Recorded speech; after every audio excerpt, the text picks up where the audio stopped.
Hello friends, welcome back to judicial world. जैसा कि आप सभी जानते हैं कि आज झारखंड जुडिशरी का प्रीलिम्स एग्जाम कंडक्ट हुआ है। तो फ्रेंड्स, इस वीडियो में हम झारखंड जुडिशरी के प्रीलिम्स के पेपर के आंसर्स को डिस्कस करेंगे। तो आइए शुरू करते हैं।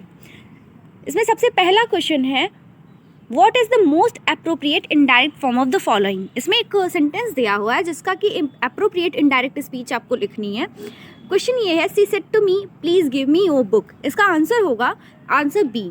देखिए फ्रेंड्स, ये हम लोग सेट बी डिस्कस कर रहे हैं। आपको जो भी पेपर मिला होगा उसमें जो भी सेट होगा, आप उसके हिसाब से क्वेश्चंस ऊपर नीचे होते हैं, आप उसको मैच कर लीजिएगा। ठीक, मैं यहाँ पे सेट बी डिस्कस कर रही हूँ।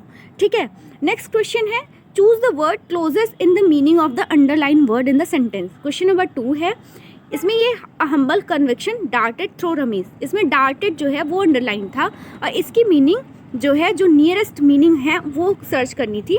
तो इसमें जो आंसर होगा वो आंसर डी होगा, 2 का डी आंसर होगा। ठीक है, नेक्स्ट जो हम क्वेश्चन देखते हैं वो है, name the type of pronoun. Question number 3 है कि name the type of pronoun that the following sentence has used in the underline word. क्या है, I am the girl who has one the gold medal. ठीक है, इसमें who जो है वो अंडरलाइन था और इसमें हु का कौन सा प्रोनाउन है ये बताना था। तो क्वेश्चन नंबर 3 का जो आंसर होगा वो होगा डी। ठीक है, नेक्स्ट क्वेश्चन जो हम देखते हैं वो है, विच क्वेश्चन नंबर 4 है, which among the following is an adverb. इसमें से कौन सा एडवर्ब है। इसका आंसर ए है, टिमेंट्री। ठीक है, क्वेश्चन नंबर 5 हम जब देखते हैं तो वो है, choose the word that is different in meaning from the other word. इसमें से ऐसा वर्ड सेलेक्ट करना है जिसकी की मीनिंग दूसरे वर्ड से अलग है। ठीक है, तो इसका जो आंसर होगा वो होगा डी। ठीक, 5 का डी, ग्रीनिंग, क्योंकि ये जो है सुलेन, मोरोस, ग्लूमी, इन सब का मतलब सैड होता है और ये जो ग्रीनिंग है ये अलग है, इसका दूसरा मतलब होता है। ठीक है, तो ये हो गया। फिर हम क्वेश्चन नंबर 6 देखते हैं। क्वेश्चन नंबर 6 है, what is the antonym of refreshment. ठीक, क्वेश्चन नंबर 6 का आंसर जो होगा वो होगा ए। ठीक है, वेयरीनेस। ठीक, एंटोनिम इसका रिफ्रेशमेंट का एंटोनिम वेयरीनेस होगा। ठीक, क्वेश्चन नंबर 7 जो है वो उसका आंसर क्या है कि उसका क्वेश्चन है कि to drop in on is to. इसका आंसर इसकी मतलब मीनिंग क्या होगी ये पूछा गया है। तो इसका जो आंसर होगा वो होगा सी। ठीक, विजिट समवन अनएक्सपेक्टेडली, इसका ये मतलब होता है, to drop in on is to. इसका जो मतलब होता है विजिट समवन अनएक्सपेक्टेडली। ठीक, क्वेश्चन नंबर 7। ठीक, अब जब नेक्स्ट हम देखते हैं वो है क्वेश्चन नंबर 8 जो कि है, choose the correct spelling from the following. इसमें जो आंसर है वो है ए वाला आंसर सही है इसका। ठीक है, नेक्स्ट हम देखते हैं क्वेश्चन नंबर 9। क्वेश्चन नंबर 9 जो है वो है, choose the correct sentence from the following. इन सभी में से जो करेक्ट सेंटेंस है उसको चूज करना है। तो इसका 9 का ए सही है। ठीक है, 10 वाला जो क्वेश्चन है वो है, choose the correct one word substitute. इसमें से करेक्ट जो है वन वर्ड सब्सटीट्यूट सेलेक्ट करना है। तो इसका जो क्वेश्चन है वो है, for the following one who looks at the bright side of the things, जो कि चीज़ों की ब्राइट साइड को देखता है। तो इसका आंसर क्या होगा, इसका आंसर है ऑप्टिमिस्ट। ठीक, आंसर डी। ठीक है, तो इस तरीके से इंग्लिश में 10 क्वेश्चन पूछे जाते थे और वो 10 क्वेश्चन हमने डिस्कस कर लिए। नेक्स्ट हम देखते हैं जनरल नॉलेज के क्वेश्चन जो थे इसमें। तो इसमें पहला क्वेश्चन था, रोहिंग्या रिफ्यूजीज किस कंट्री से आए हैं।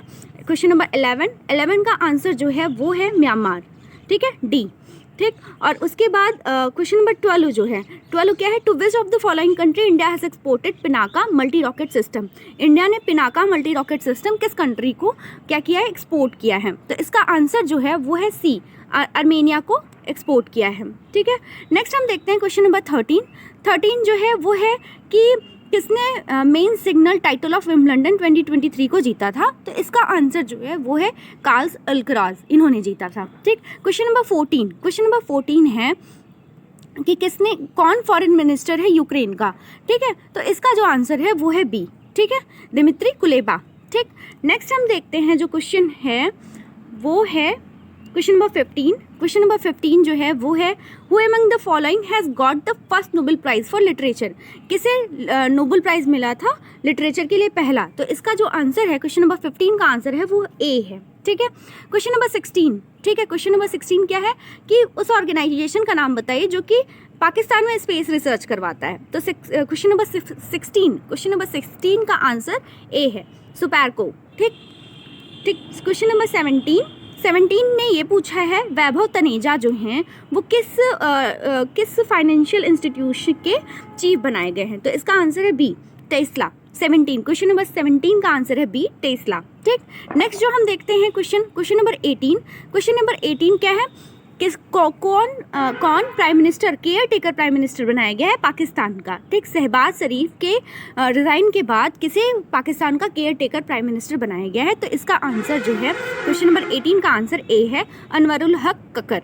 ठीक, क्वेश्चन नंबर 19, कौन ऑथर है Jinnah, his successors, failures and role in history. ये बुक किसने लिखी है, इसके ऑथर कौन है, तो इसके ऑथर हैं ऑप्शन सी, इश्तियाक अहमद। ठीक, नेक्स्ट हम देखते हैं वो है which of the following ethnic community does not belong to Manipur. Manipur में कौन सी एथनिक कम्युनिटी नहीं बिलोंग करती है।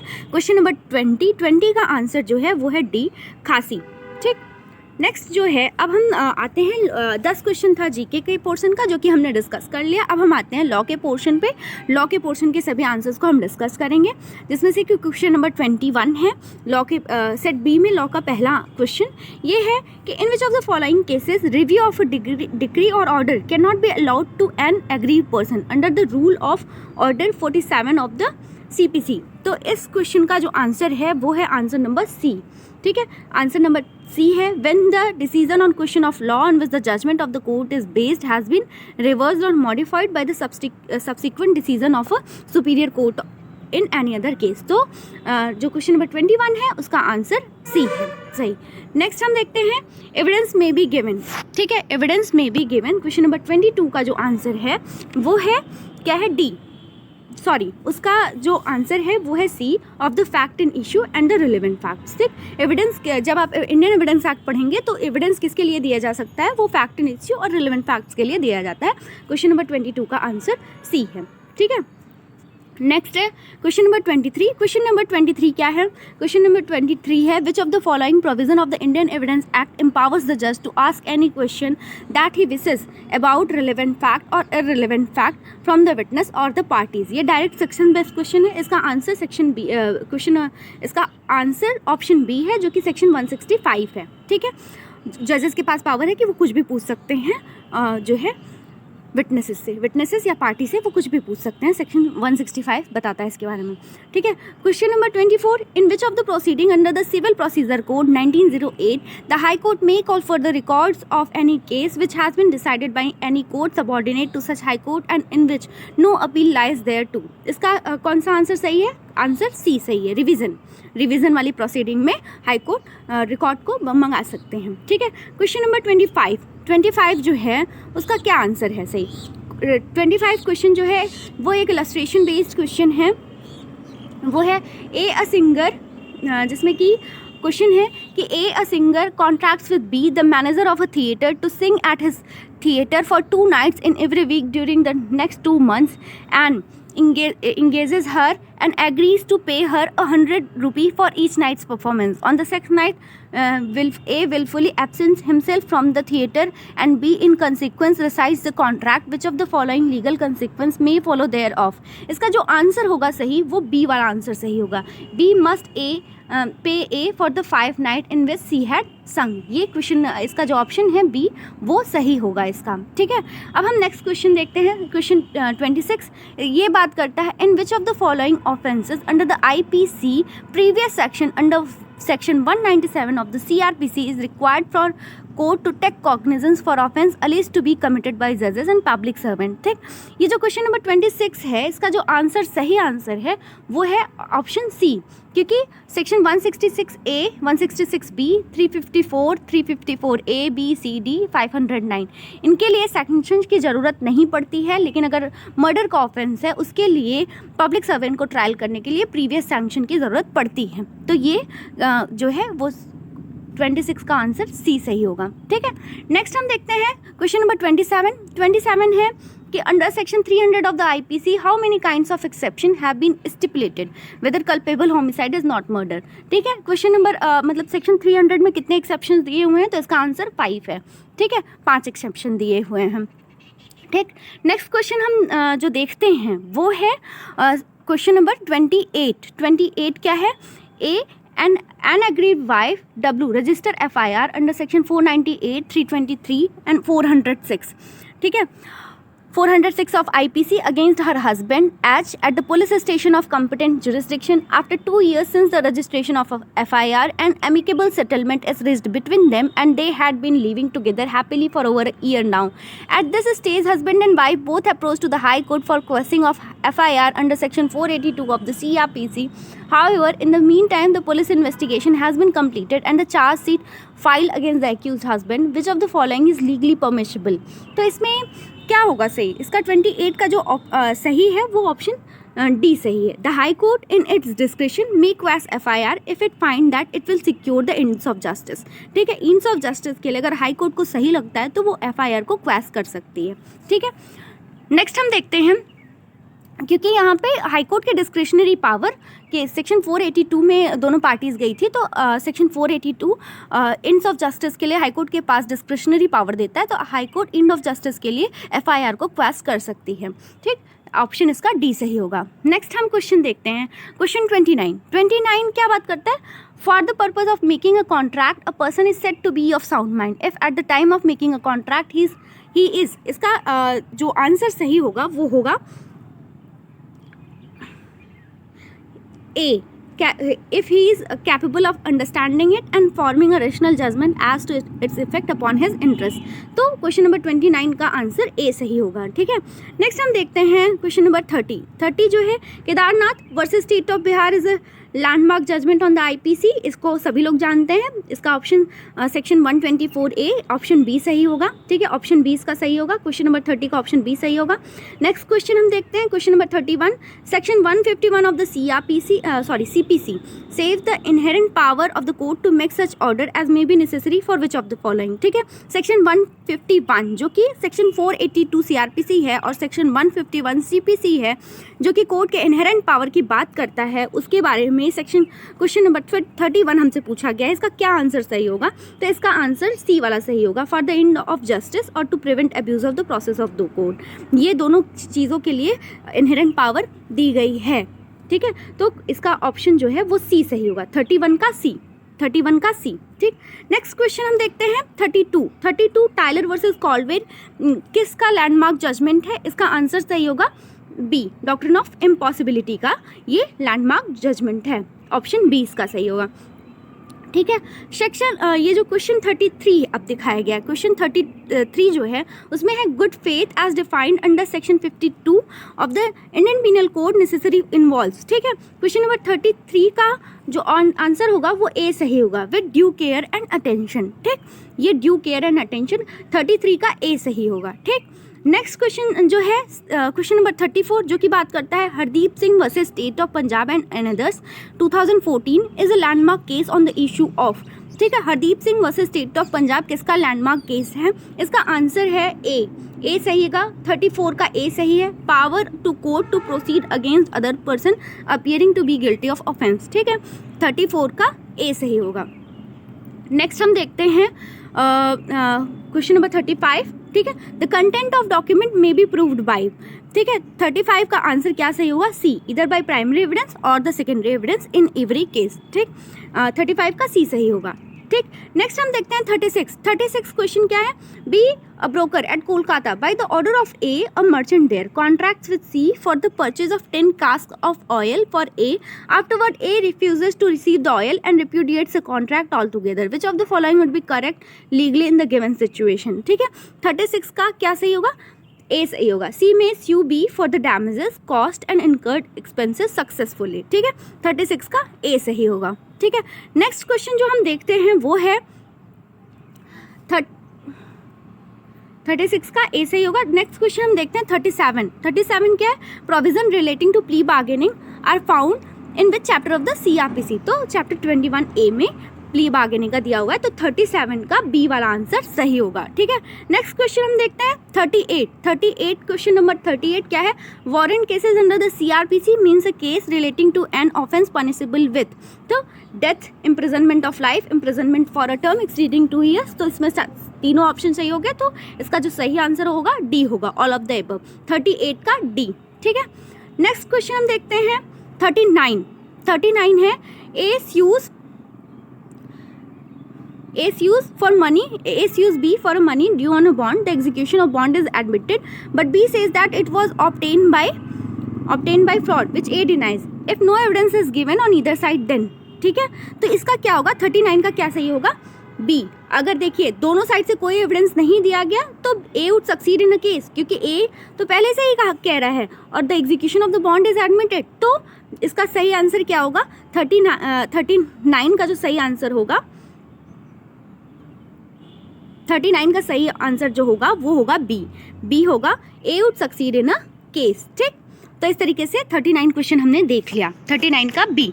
ठीक है, अब हम 40 वाला क्वेश्चन देखते हैं. 40 क्या है, in which of the following cases references can not be made to the high court. इनमें से कौन से केसेस में हाई कोर्ट में रेफरेंस नहीं किया जा सकता, तो इसका जो है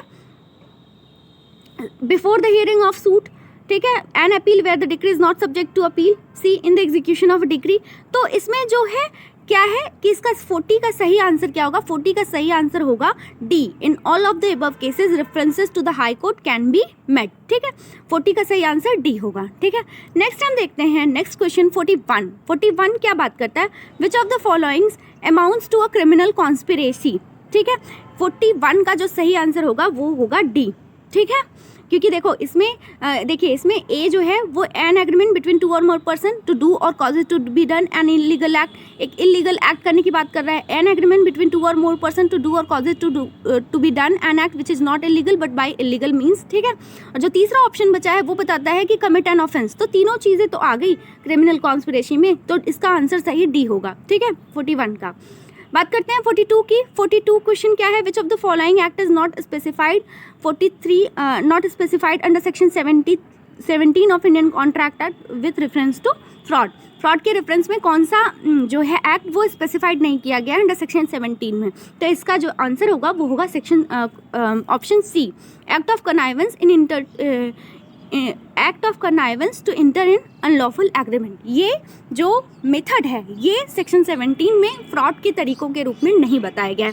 बाकी एक्टिव कंसीलमेंट है, promise made without an intent of performing it ये भी है, सजेशन भी है. तो इस तरीके से इसका जो सही आंसर होगा 42 का वो सी होगा, act of connivance to enter into an unlawful agreement. ठीक है, अब हम बात करते हैं 43 क्वेश्चन की. 43 क्वेश्चन की, A intensely and falsely leads B to believe that certain lands belongs to A and thereby induces B to buy and pay for it, the land afterward becoming the property of A, and therefore A seeks to set aside the sale on the ground that at the time of the sale he had no title. A is not allowed to prove his want of title under the Indian evidence act. किस section में, Indian evidence act के किस section में उसे मना किया जा रहा है, तो ये इसका जो 43 का राइट आंसर होगा वो होगा ए, सेक्शन 115 जो कि स्टॉपल की बात करता है. ठीक है, नेक्स्ट क्वेश्चन हम देखते हैं question 44, which of the following cases is reckoned as landmark cases on the issue of privity of contract. तो इसका जो राइट आंसर होगा वो सी होगा, Dunlop Pneumatic Tyre Company Limited versus Selfridges and Company 1915. ठीक, नेक्स्ट क्वेश्चन हम जो देखते हैं वो है question 45, who among the following can not record statement or confession under section 164 of the CRPC. तो इसका सही आंसर जो होगा वो होगा C, an execution magistrate and executive magistrate in the absence of metropolitan magistrate or the judicial magistrate of the competent jurisdiction. Executive magistrate कभी भी confession को रिकॉर्ड नहीं कर सकता है. ठीक है, ये सेक्शन ये क्वेश्चन 45 का आंसर जो होगा वो सी होगा. ठीक है, नेक्स्ट हम देखते हैं 46, in which of the following cases there may be presumption in absence of consent in certain prosecution for rape. इसका जो आंसर होगा वो होगा C, rape as covered under section 376 का 3. ठीक है, नेक्स्ट जो है सेक्शन 40 क्वेश्चन नंबर 47 है. क्वेश्चन नंबर 47 का जो है वो देखते हैं, which of the following is true about the Navtej Singh Johar versus union of India case. इसमें जो सही आंसर होगा वो सही आंसर होगा 47 का सी सही आंसर होगा. The supreme court found certain parts of section 377 of IPC violative of article 14, 15, 21 as well as article 19(1)(a of the constitution. ठीक है, 47 का सी आंसर सही होगा, 47 का सी आंसर सही होगा. ठीक है, नेक्स्ट हम देखते हैं, which of the following is correct about the CPC. तो CPC के बारे में क्या सही है, CPC के बारे में इसका जो ऑप्शन सही होगा वो होगा ऑप्शन ए, जो कि बात करता है, इसमें 158 सेक्शंस हैं और 11 पार्ट्स हैं, एक स्केड्यूल है और 51 ऑर्डर्स हैं। तो इस तरीके से ये इसका ऑप्शन ए सही होगा 48 का। ठीक, 49 का हम देखते हैं। 49 का, in the contract of guarantee between the creditor and the principal debtor the surety is, surety का क्या होगा, श्योरिटी का 49 का जो सही आंसर होगा वो सी होगा। ठीक है, नेक्स्ट क्वेश्चन हम देखते हैं 50 question number 50 rules relating to appeal to supreme court as found in CPC of the, इन कौन से ऑर्डर में पाया जाता है सुप्रीम कोर्ट में अपील करने का प्रावधान। ठीक है, तो 50 का जो आंसर सही होगा वो होगा बी, ऑर्डर 45। ठीक है, 51 को हम देखते हैं। Which of the following provision of Indian evidence act protects from disclosure of certain kinds of professional communication. ठीक है, इसका जो सही आंसर होगा 51 का वो होगा डी, सेक्शन 126। ठीक, और फिर हम नेक्स्ट क्वेश्चन देखते हैं 52 है, A knows Z to be behind a bus, B doesn't know it, A intending to cause or knowing it to be likely to cause Jet's death induces B to fire off the bus and fire and kills Jet. Which of the following is correct? ठीक, 52 का जो answer सही होगा वो होगा 52 का A. B may be guilty of no offense but A has committed the offense of culpable homicide. ठीक, next question हम देखते हैं 53 जो क्वेश्चन है वो है, in an order in the Ashwini Kumar Upadhyay versus Union of India writ petition civil number 943/2021 case the supreme court directed inter alia that state and union territories shall ensure immediately as and when any speech or any action takes place which attracts offences such as section of the IPC etc without any complaint being filed suo motu action may be taken to register cases and proceeds against the offender in accordance with law. The provision of IPC stated by Supreme Court included. ठीक है, 53 का जो सही answer होगा वो होगा D. ठीक है, इसमें ये डायरेक्ट किया गया था कि ये सभी जो है कि इंक्लूड हो जाएंगे उसमें, सेक्शन 153A, B, 295A, 506। तो इसमें जो आंसर होगा वो सभी आंसर हो जाएंगे इसमें, जो कि है all of the above section. ठीक है, नेक्स्ट क्वेश्चन हम देखते हैं। In order to question number 54, in order to convert a proposal into a promise, acceptance must be। ठीक है, 54 का जो आंसर होगा वो सही होगा सी सही होगा। एब्सोल्यूट जो एक्सेप्टेंस होनी चाहिए वो एब्सोल्यूट, अनक्वालिफाइड और एक्सप्रेस होनी चाहिए सम यूजुअल और रीजनेबल मैनर में। ठीक है, ये 54 का सी वाला आंसर सही होगा। ठीक है, 55 की हम बात करते हैं। तो 55 में question number, which of the following courts are excluded from general power of transfer and withdrawal under section 24 of the CPC। इसमें सुप्रीम कोर्ट ऑफ इंडिया को एक्सक्लूड किया गया है। बेसिकली जो सेक्शन 24 है वो केवल हाई कोर्ट और डिस्ट्रिक्ट कोर्ट की बात करता है, तो supreme court of India automatically exclude हो जाता है। तो इसमें पूछा गया है कि किसे एक्सक्लूड किया गया, तो सुप्रीम कोर्ट ऑफ इंडिया को एक्सक्लूड किया गया है। ठीक है, तो क्वेश्चन 55 का राइट आंसर ऑप्शन ए होगा, जो सुप्रीम कोर्ट ऑफ इंडिया होगा। ठीक है, क्वेश्चन नंबर 56 हम देखते हैं। 56, विच of the following is included in the definition of dishonestly under the IPC। ठीक है, 56 का जो राइट आंसर होगा वो ए होगा, whoever does anything with the intention of causing wrongful gain to one person। ठीक, 56 का ए होगा। ठीक, 57 हम देखते हैं। 57 का जो क्वेश्चन है, which of the following provision of the criminal procedure code 1973 provides for dealing with offences committed outside India. इसका जो आंसर सही होगा वो होगा सी, सेक्शन 188। ठीक है, 57 का सी सही होगा। नेक्स्ट क्वेश्चन हम देखते हैं। क्वेश्चन नंबर 58 जो कि बात करता है, continuing guarantee may be revoked by the security at any time at to the future transaction. ठीक है, कंटिन्यूइंग गारंटी सेक्शन 129 कॉन्ट्रैक्ट में दिया हुआ है, उसके बारे में ये क्वेश्चन है। क्वेश्चन नंबर 58 जो कि इसका सही आंसर जो होगा वो होगा क्वेश्चन नंबर 58 का D, by notice to the creditor को नोटिस दे करके वो फ्यूचर ट्रांजैक्शन के लिए कंटिन्यूइंग गारंटी को सिक्योरिटी रिवोक कर सकता है। तो ये क्वेश्चन 58 हो गया। ठीक, नेक्स्ट क्वेश्चन हम देखते हैं 59 क्वेश्चन बात करता है Lalita Kumari versus government of UP and others, जो 2013 का जजमेंट था वो किस टॉपिक पे है। ठीक, ये क्वेश्चन, इसका जो आंसर होगा वो बी होगा, registration of FIR under section 154 पे ये leading cases Lalita Kumari versus state of UP का था। ठीक है, और सेक्शन क्वेश्चन नंबर 60 अब हम देखते हैं। Question number 60, When in a proceeding, the court has to form an opinion on any matter relating to any information transmitted or stored in a computer resources or any other electronic or digital form in the opinion of the examiner of electronic evidence referred to in section 79A of the IT Act is a. तो ये जो है question number 16 का जो right answer होगा वो A होगा, अ relevant fact. Question number 60 का राइट आंसर ए होगा, जो कि अ रिलेवेंट फैक्ट है। नेक्स्ट क्वेश्चन हम देखते हैं, क्वेश्चन नंबर 61, जो कि बात करता है which of the following is not correct about the power of court to allow amendment of the pleading. क्या इसमें से करेक्ट नहीं है? तो इसका जो राइट आंसर होगा वो ए होगा। Power of the court to allow amendment of pleading is provided under rule 17 of order 5 of the CPC। Order 5 नहीं, ऑर्डर 6 प्लीडिंग के बारे में बात करता है। यहाँ पे ऑर्डर 5 के बारे में दिया हुआ है, तो सबसे पहला ही ऑप्शन गलत हो गया। यहाँ पे इनकरेक्ट पूछा हुआ था। जैसे कि हम लोग क्या करते हैं कि जब एग्जाम देने आते हैं तो सबसे बड़ी गलती करेक्ट को इनकरेक्ट और इनकरेक्ट को करेक्ट, ऐसे पढ़ने की जो गलती होती है वो बहुत ज़्यादा होती है। तो यहाँ पे नॉट करेक्ट पूछा है और ये पहला ऑप्शन ही ऑर्डर 5 की बात कर रहा है, तो यही करेक्ट नहीं है इसमें। तो इसका आंसर 61 का आंसर ए होगा। ठीक है, नेक्स्ट क्वेश्चन जो हम देखते हैं वो है क्वेश्चन नंबर 62 है, the supreme court in Mohammad Khalid versus state of Bengal 2002 case stated that we can not overlook that the basic principle which underlies section of the Evidence Act is the theory of agency. Every conspirator is an agent of his associate in carrying out the object of conspiracy, which provision of the Evidence Act was the supreme court referring to. तो ये इसका जो conspiracy से related Indian evidence act का जो section है वो section 10 है, तो इसका आंसर जो होगा वो सेक्शन 10 होगा। ठीक है, सॉरी मतलब ऑप्शन डी होगा, 62 का ऑप्शन डी होगा, डी सेक्शन 10 के बारे में जो बात करता है। नेक्स्ट क्वेश्चन हम देखते हैं, क्वेश्चन नंबर 63, जो कि बात करता है under section 190 of the CRPC a magistrate of the competent jurisdiction may take cognizance of any offence. ठीक है, इसमें जो आंसर इसका सही होगा 63 का वो होगा डी।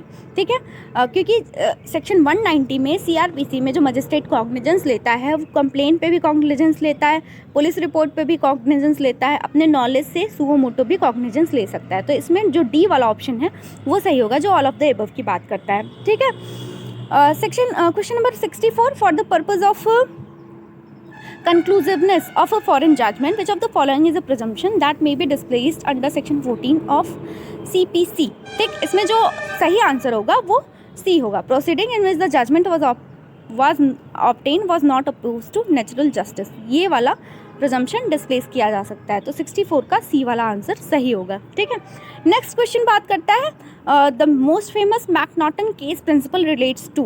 ठीक है, क्वेश्चन नंबर 65 का जो आंसर होगा वो आंसर होगा ए, डिफेंस ऑफ अनसाउंड माइंड। जैसा कि आप सभी लोग जानते हैं मैकनॉटन केस किससे रिलेटेड है, अनसाउंडनेस माइंड से रिलेटेड है, 65। ठीक, नेक्स्ट हम देखते हैं 66, क्वेश्चन नंबर 66। ठीक, 66 जो बात करता है in which of the following cases a जज records an order of acquittal under section 232 of the CRPC। ठीक, इसका जो आंसर सही होगा वो होगा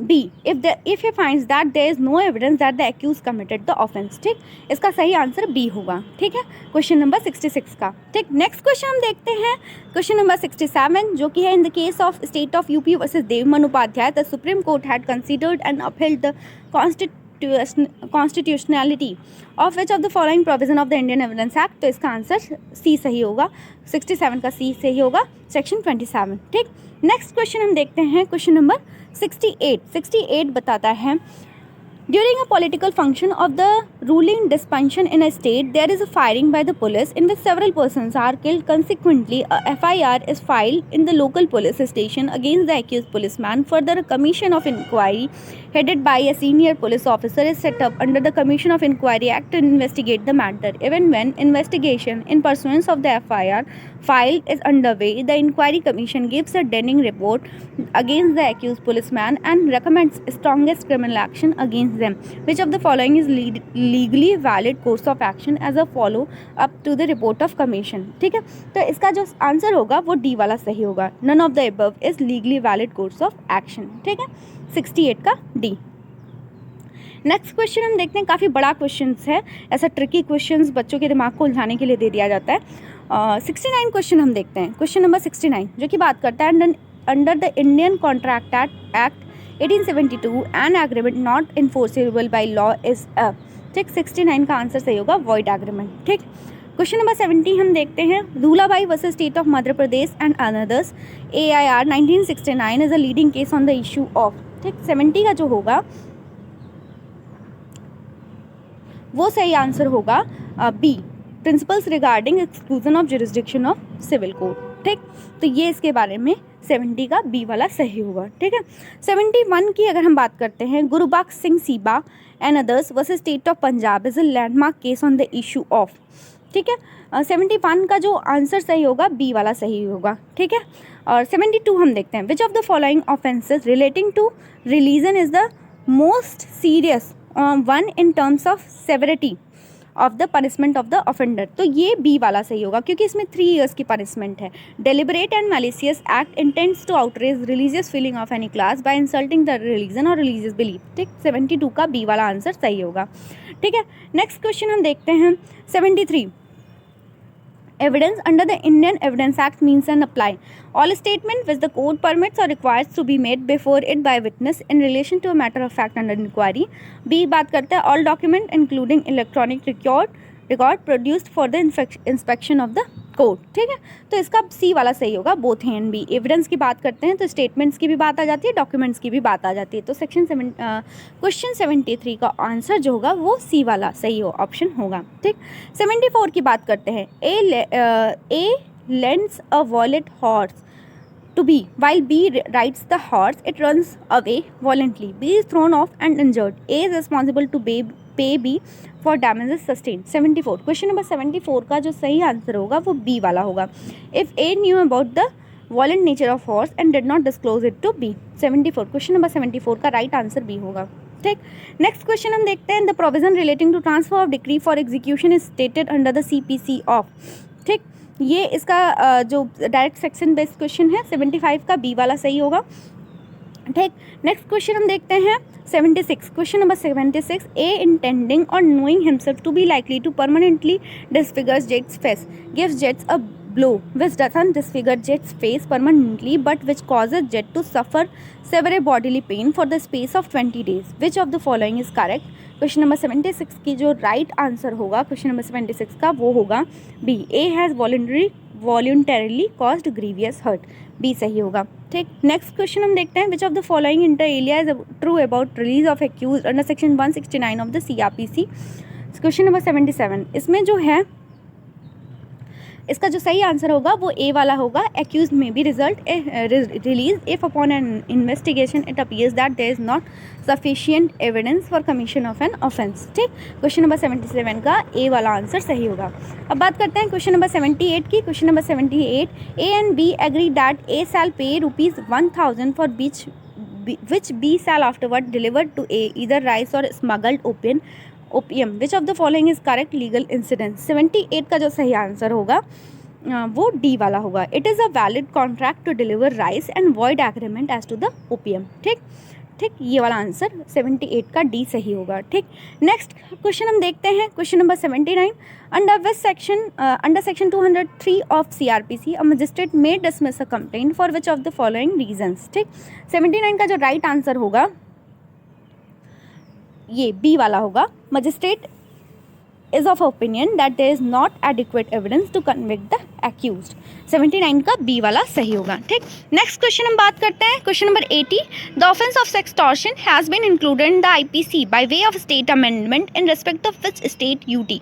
इसका जो सही आंसर होगा वो सी होगा, जम्मू एंड कश्मीर एंड लद्दाख। ठीक, नेक्स्ट क्वेश्चन हम देखते हैं क्वेश्चन नंबर 81 जो कि बात करता है, the rule that once a matter is finally decided by the court of competent jurisdiction no party can be permitted to reopen it in a subsequent litigation is based on the doctrine of. तो इसका जो सही answer होगा question number 81 का सही answer होगा B, principle of res judicata. ठीक, next question हम देखते हैं क्वेश्चन नंबर 82 जो कि बात करता है, the appellate court shall as are confirmed and imposed by this court on the court of original jurisdiction in respect of suits instituted therein as per the provision of CPC which of the following correctly fills the blank। ठीक, appellate court के पास क्या power होती है, court of original jurisdiction के तरह क्या power होती है? तो इसका जो 82 का जो आंसर होगा वो होगा have the same power and shall perform as nearly as may be the same duty. ठीक, 82 का डी वाला आंसर सही होगा। ठीक है, नेक्स्ट क्वेश्चन हम देखते हैं। Under the Indian evidence act the expression fact and issue means and include any fact from which either it by itself or in connection with other facts forms the existence, non-existence, nature, extent of any right, liability or disability asserted or denied in any suit or proceeding। ठीक, ये section basically बताता है कि इसके बाद क्या आएगा। ठीक, क्वेश्चन नंबर 83 में जब हम फैक्ट एंड इशू की डिफिनीशन को पूछ रहा है कि फैक्ट एंड इशू की डिफिनीशन पढ़ते हैं तो इसके बाद क्या लाइन आती है, तो इसका जो आंसर होगा वो बी होगा, 83 का बी होगा, नेसेसरी फॉलोज। आगे आता है नेसेसरी फॉलोज। ठीक, नेक्स्ट क्वेश्चन है क्वेश्चन नंबर 84 बात करता है A is a plaintiff and B is a defendant in a pending suit in respect of suit properly situated in Ranchi when the suit is pending B transfer the said property to C who becomes the transferee of the suit property pendente lite having notice and knowledge about the pendency of the suit for specific performance and order of injunction which of the following is correct vis the provision of the CPC। Question number 84 का जो right answer होगा वो होगा C may be impleaded as a party to the suit under rule 10(2) of the order 1। ठीक, ये 84 का C option सही होगा। अब हम नेक्स्ट क्वेश्चन देखते हैं, वो है क्वेश्चन नंबर 85 जो कि है the provision relating to the general exceptions are given under the IPC of, मतलब कौन से चैप्टर में दिया हुआ, तो चैप्टर 4 में दिया हुआ। 85 का बी वाला आंसर सही होगा। ठीक, क्वेश्चन नंबर 86 देखते हैं। In the bailment of pleases under the Indian contract act पॉनर is. ठीक, तो बेलर होगा, 86 का ए सही होगा। ठीक, फिर 87 की हम बात करते हैं। जुडिशली नोटिसेबल फैक्ट आर, तो 87 में जो सही आंसर है वो है A did not to be prove. ठीक, जुडिशली नोटिसेबल फैक्ट को प्रूव करने की ज़रूरत नहीं होती है। ठीक, क्वेश्चन नंबर 88 को देखते हैं। क्वेश्चन नंबर 88 जो which of the following is included or deemed as complaint under the CRPC। ठीक, तो इसका जो आंसर होगा वो सही होगा डी वाला।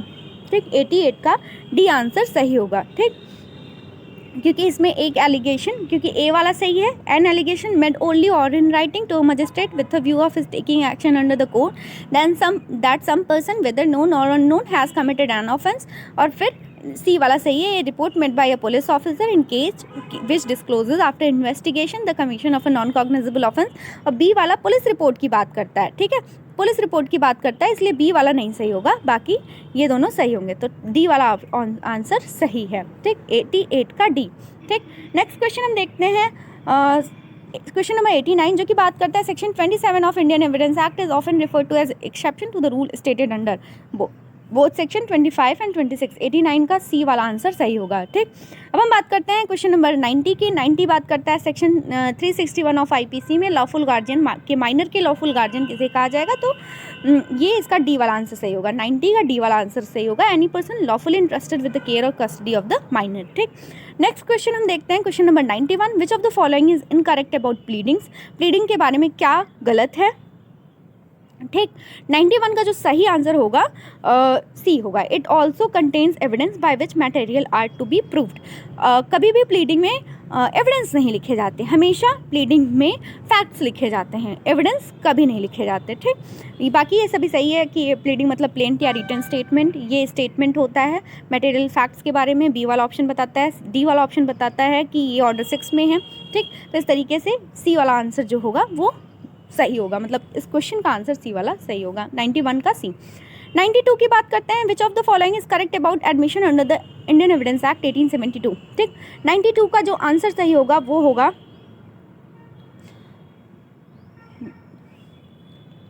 92 का जो आंसर सही होगा वो होगा एडमिशन और conclusive proof which of the following is correct. कौन सा सही है, तो इसका सी सही होगा। ठीक है, एडमिशन में ऑपरेट एज स्टॉपल, एडमिशन जो है वो एक स्टॉपल की तरह काम करते हैं। ठीक है, कंक्लूसिव प्रूफ नहीं होते वो। ठीक है, और ये पार्टी के अलावा बाकी सब लोग भी दे सकते हैं, तो इसलिए इसका जो सही आंसर होगा 92 का जो सही आंसर होगा वो होगा सी। ठीक, नेक्स्ट क्वेश्चन हम देखते हैं 93 which of the following is correct about decree and judgement. 93 का जो सही आंसर होगा वो होगा D, none of the above. ठीक, डिक्री और जजमेंट सेम नहीं होते, सिविल प्रोसीजर कोड ने डिक्री को डिफाइन किया है लेकिन जजमेंट को नहीं डिफाइन किया है, गलत बात है, दोनों को डिफाइन किया है। Decree includes an order for dismissal of default, नहीं, ये गलत बात है, ठीक है। तो इस तरीके से कौन सा इसमें करेक्ट है, तो इसमें से कोई भी करेक्ट नहीं है। 93 का जो आंसर सही होगा वो होगा डी, ठीक। नेक्स्ट क्वेश्चन हम देखते हैं, accident in doing a lawful act may not be N offence, ठीक। 94 का जो सही आंसर होगा, जो कि हमें आईपीसी बताता है, आईपीसी का सेक्शन 80 जो बताता है वो बताता है if it has happened while doing of lawful act in a lawful manner by lawful means and with proper care and caution, ठीक। 94 का जो आंसर सही होगा वो होगा सी, ठीक। नेक्स्ट क्वेश्चन हम देखते हैं, नेक्स्ट क्वेश्चन है except for some exceptions that may be there which of the following agreement are void। 95 का जो सही आंसर होगा डी होगा, agreement without consideration, ठीक, void होता है। 95 का सही आंसर डी होगा, ठीक। 96 का जो सही आंसर होगा, 96 का the rarest of the rare case doctrine on the sentencing of the death penalty was evolved by the Supreme Court in which cases, इसका जो सही आंसर होगा ए होगा, 95 का ए, बचन Singh versus state of Punjab. 97 की बात करते हैं, which of the following kind of examination of witnesses provided under section 137 of the Indian evidence act, इसका सही आंसर होगा डी, 97 का D. Examination in chief, cross examination, re examination, सारे एग्जामिनेशन 137 में प्रोवाइड किए गए हैं, तो इसका सही answer all of the above होगा, 97 का डी, ठीक। 98 की बात करते हैं, question number 98, which of the following is incorrect about agency under the Indian contract act, इसका जो सही आंसर होगा वो होगा सी, ठीक। The authority of agent must be expressed in writing, जरूरी नहीं है कि राइटिंग में एक्सप्रेस ही किया जाए, इम्प्लाइड भी हो सकती है, कॉन्ट्रैक्ट ऑफ एजेंसी इम्प्लाइड तरीके से भी फॉर्म हो सकती है, तो इसमें जो है वो इनकरेक्ट आंसर पूछा था। तो एजेंट जो है वो प्रिंसिपल के किसी भी काम को करने के लिए बनाया जा सकता है, ये भी सही है। ओनली सच पर्सन में भी जो मेजर पर्सन है उनको ही अपॉइंट किया जाता है एज अ एजेंट, ये भी सही है। और कंसिडरेशन नहीं चाहिए होता है एजेंसी को बनाने के लिए, ये भी सही है। तो गलत क्या है, जो अथॉरिटी है एजेंट की वो राइटिंग में होनी चाहिए, ये वाला ऑप्शन गलत है। तो इस तरीके से 98 का जो सही आंसर होगा वो सी होगा, ठीक। नेक्स्ट क्वेश्चन हम देखते हैं 99 का जो क्वेश्चन है, where a woman commits suicide within a period of 7 years from the date of her marriage and it is shown that soon before her death her husband or other relative of her husband had subjected her to cruelty in connection with any demand of dowry, this is a case of। 99 का जो answer सही होगा वो होगा सी, both presumption of dowry death as well as presumption of abetment of suicide, ठीक। Next question हम देखते हैं, next and the last question हम देखते हैं, Mohori Bibee versus Dharmodas Ghose, the most famous case is considered as a landmark case on the issue of, ठीक। तो इसका आप सभी को आंसर पता होगा, 100 का ए, ठीक, the ambit of contract by minor, ठीक। तो इस तरीके से 100 क्वेश्चंस पूछे गए थे झारखंड जुडिशरी के प्रीलिम्स के एग्जाम में, जो कि हमने 100 क्वेश्चंस के आंसर को डिस्कस किया है। अब जब ऑफिशियल आंसर की जब आएगी तो आप उससे मैच कर लेंगे, तो ऑफिशियल आंसर की तो भाई सही ही होगी, उसमें सही क्वेश्चंस भी गलत हो जाते हैं, गलत क्वेश्चंस भी सही हो जाते हैं, वो तो जब ऑफिशियल आंसर की आएगी तो ही पता चलेगा। ये हमारी तरफ से क्वेश्चन के कुछ आंसर थे, टेंटेटिव आंसर्स थे, ठीक है। Thank you so much.